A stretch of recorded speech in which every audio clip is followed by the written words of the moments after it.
When it comes to Colby Covington, love him or hate him, he's always got something to say. He doesn't just fight in the octagon, he fights with his words, his attitude, and his unapologetic trash talk.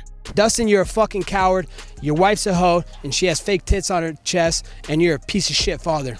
Over the years, Colby hasn't just built a reputation as one of the most relentless welterweights in the UFC, he's also built a long list of enemies. Some of the fighters on this list were once his training partners, others were simply standing in his way. But one thing they all have in common, they felt the full force of Colby's hate. Wait till I see you next time. Wait till I see you next time. You're dead. You're dead. Really? I'm coming for you. So who are the top 5 fighters Colby Covington absolutely hates the most? Starting at number 5, we have LeonEdwards. The beef between Colby Covington and LeonEdwards started slowly but got really personal, really fast. Colby, as usual, was running his mouth long before the two were scheduled to fight. He refused to even say Leon's real name at times, calling him Leon Scott to mock him and pretend he wasn't important. He also made fun of his fighting style, saying Edwards was boring and didn't deserve to be champion. What do you make of Leon? Honestly, I haven't watched any of his fights. I didn't even know he existed. You know, I don't know what to think about the guy. I don't really know who he is. Good one. But things got serious during the build-up to their fight at UFC 296 in December 2023. At the pre-fight press conference, Covington showed up wearing a George Washington wig and a MAGA hat, trying to get attention. But then he said something that went way too far. He made a disgusting comment about Edwards' late father, and Edwards immediately snapped. Saturday night, I'm gonna bring you to a place you never want to be. No, I'm bringing you to 7th layer hell. It's up to your dad while we're there. Oh. This comment wasn't just trash talk. It was personal, cruel, and deeply disrespectful. It was a personal attack targeting a severe trauma in Edwards' life. When Leon was just 13 years old, his father was shot and killed in a nightclub in London. It was a tragedy that shaped the rest of his life. Even UFC President DanaWhite said Colby went too far. He admitted that trash talk is part of the sport, but insulting someone's dead father, that crossed the line. It bothered everybody, I think. Listen, what I say is true. We're in the fight games, lots of mean things are said, and one of the things that I really don't like is family. Whether it's the kids, the wife, the parents, the whatever, it's just such a nasty thing to do. Despite all that, Edwards kept his cool after the press conference. He said Colby was trying to get under his skin, but it wasn't going to work. He promised to do his talking inside the cage, and that's exactly what he did. When the fight finally happened, Edwards controlled most of the fight, and after 5 rounds, it all came down to the judges. We go to the judges' scorecards for decision. And still, Leon Rocky. The judges all agreed LeonEdwards won by unanimous decision. It wasn't close. After the win, Edwards didn't say much about Colby. He'd already proven his point. Meanwhile, Covington claimed his foot injury stopped him from performing at his best. But even before the injury, Edwards looked sharper and more in control. Back after the press conference, went backstage, I was crying because today it still breaks my heart. He got murdered and they said my dad should burn in hell. You dominated this fight. You retained your title. The feud ended with Edwards getting the last word, not with insults, but with a dominant performance that silenced Colby.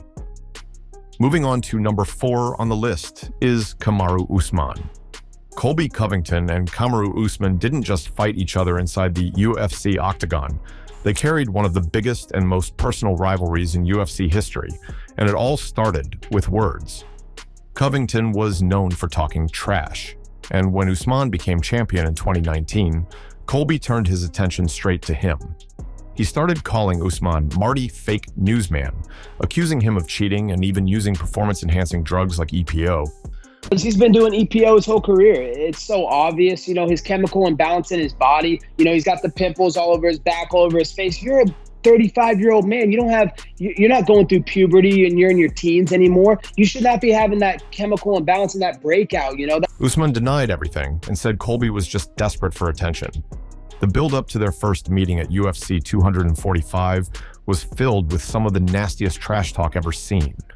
Wait till you see what I do to this clown. He will see December 14th.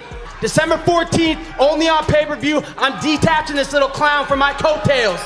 The most hurtful insult came when Covington talked about Usman's late manager, Glenn Robinson, saying he would be watching from hell.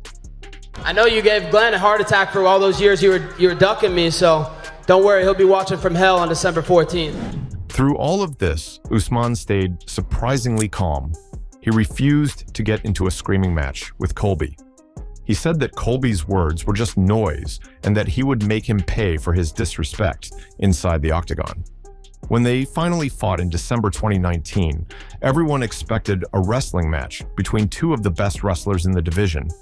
Instead, they stood in the middle of the Octagon and had a 5-round slugfest. They barely tried to take each other down, choosing instead to trade punches in a brutal display of toughness. Oh, another good right hand. Come on.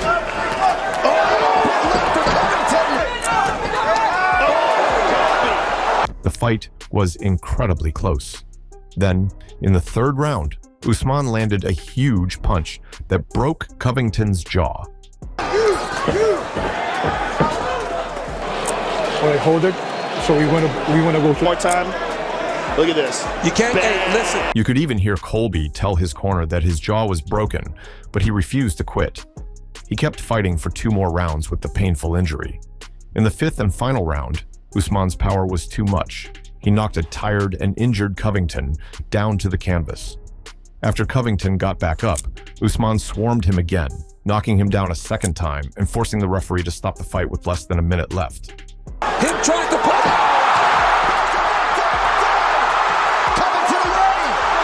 Usman won, but Colby wasn't happy. He blamed the referee, claimed the fight was stopped too early, and said Usman had faked an eye poke earlier in the fight. The bad blood didn't go away. The feud wasn't just in the Octagon. One time in early 2019, before their first fight, they even got into a shouting match at a Las Vegas casino. Security had to break it up.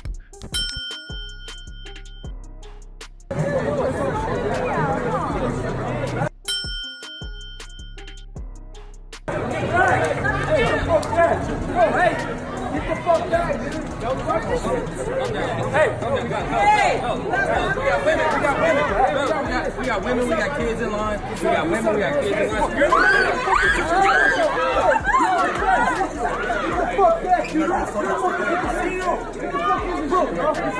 These two really couldn't stand each other because the first fight was so close and ended with controversy. A rematch was necessary. The hatred was still there. For their second fight, Covington continued his usual trash-talking attacks.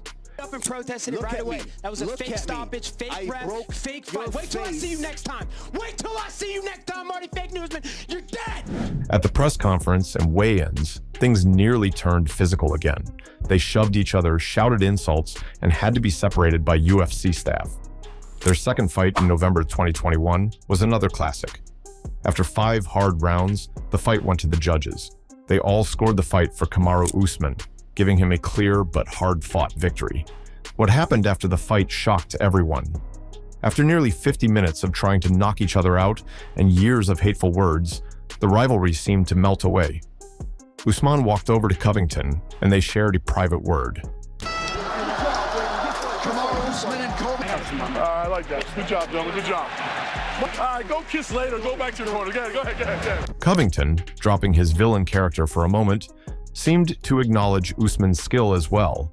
It looked like they might finally squash the beef. But later on, Colby went back to talking trash in interviews. That brief moment of peace didn't last. Another UFC fighter Colby Covington hated the most is Tyron Woodley. The rivalry between Colby Covington and Tyron Woodley didn't just appear out of nowhere.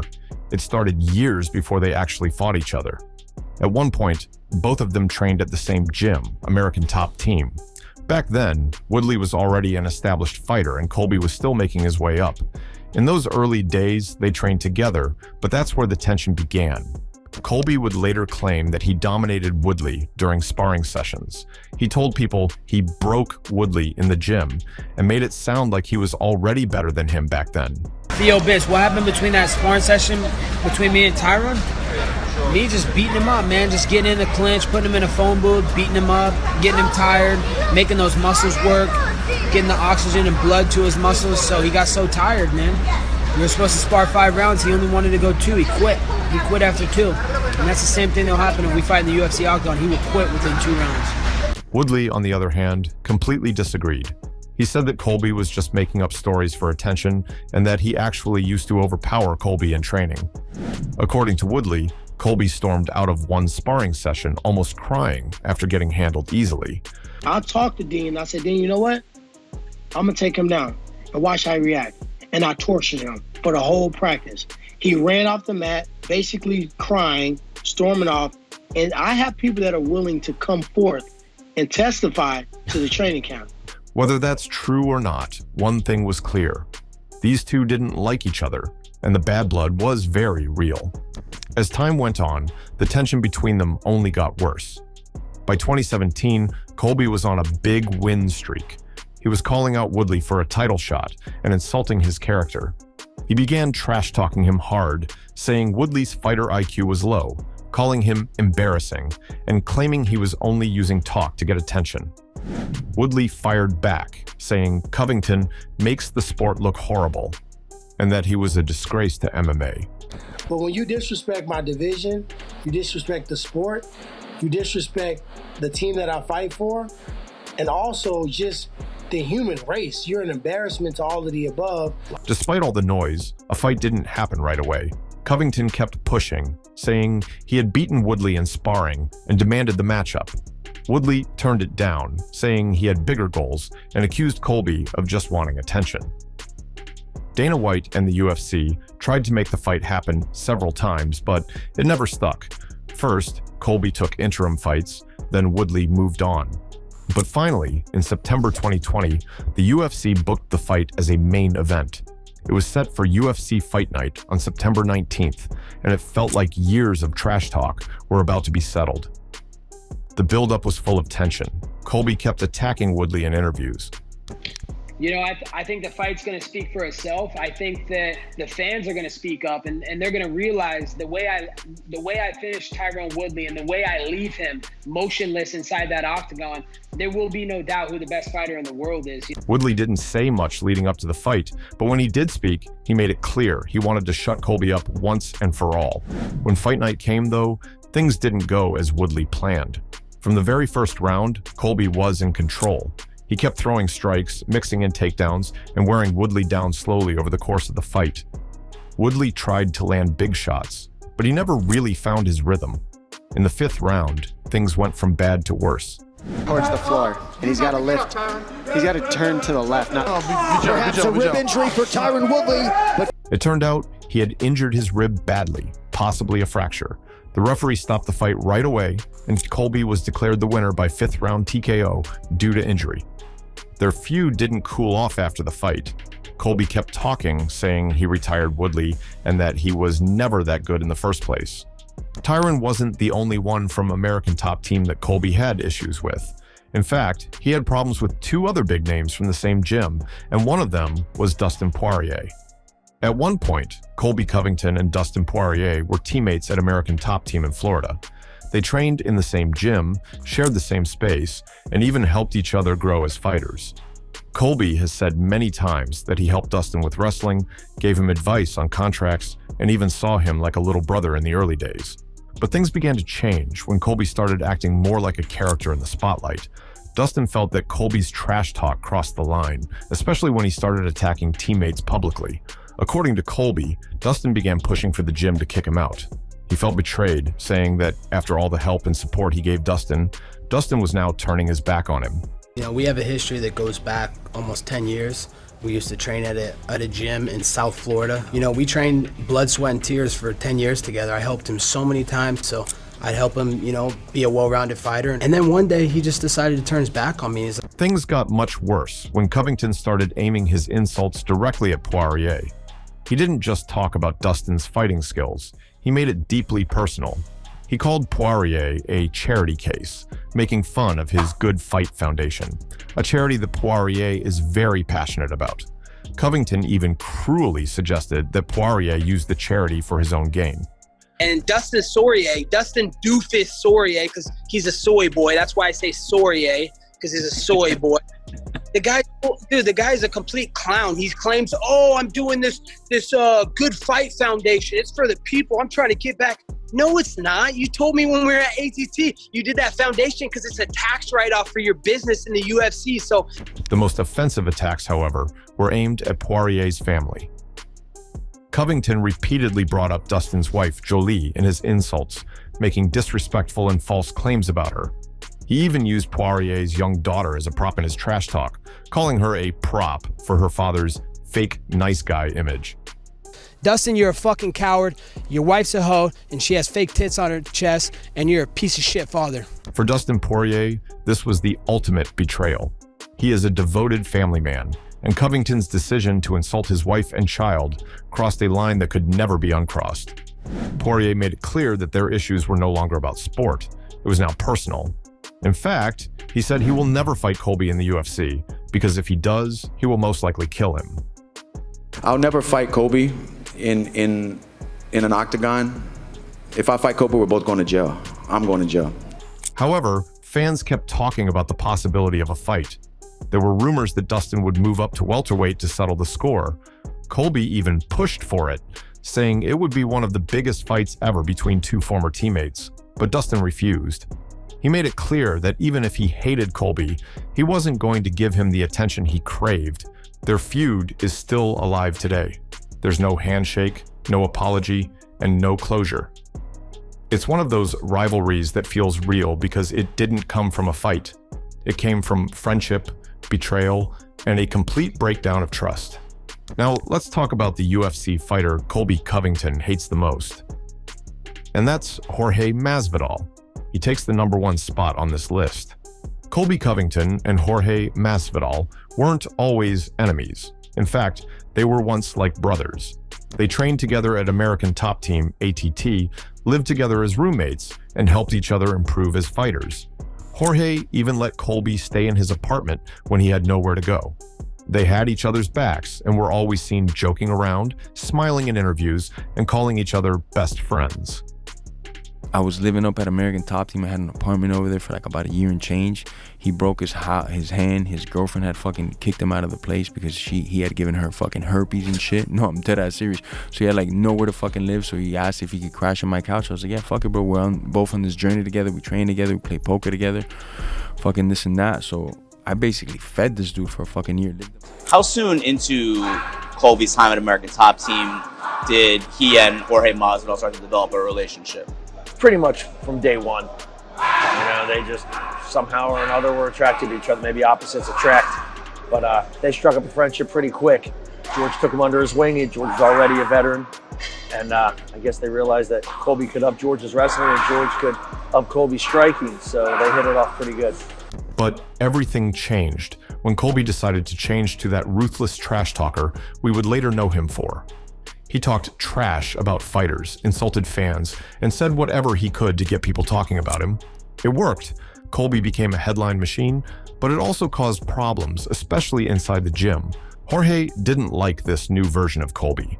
What bothered him the most wasn't just the loudmouth attitude, but something more personal.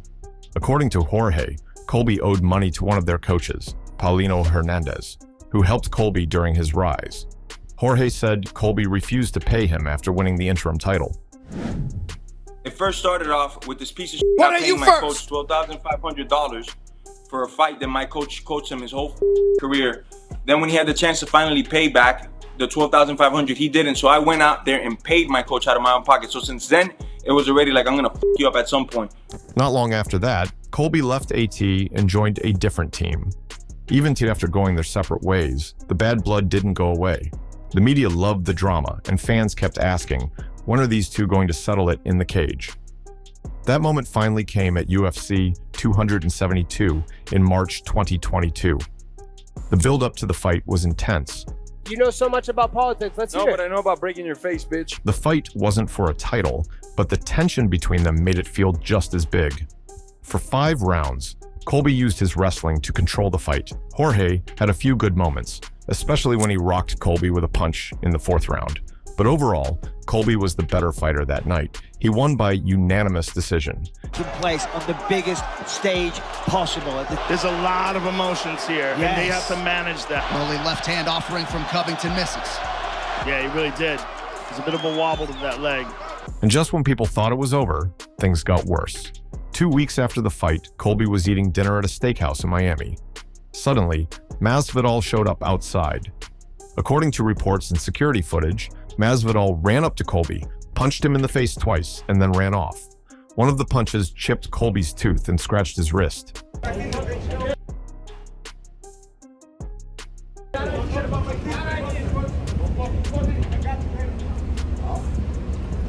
Holy shit. Colby called the police, and Masvidal was arrested. He was charged with felony battery and wore a mask that said "The King of Miami" during his court appearance. Masvidal later took a plea deal in court, agreeing to stay out of trouble for 6 months and complete community service. The legal battle was over, but the feud remained. Even now, both men still take shots at each other in interviews. Colby says Masvidal is a thug who can't handle losing. Masvidal says Colby is a rat who hides behind lawyers and police.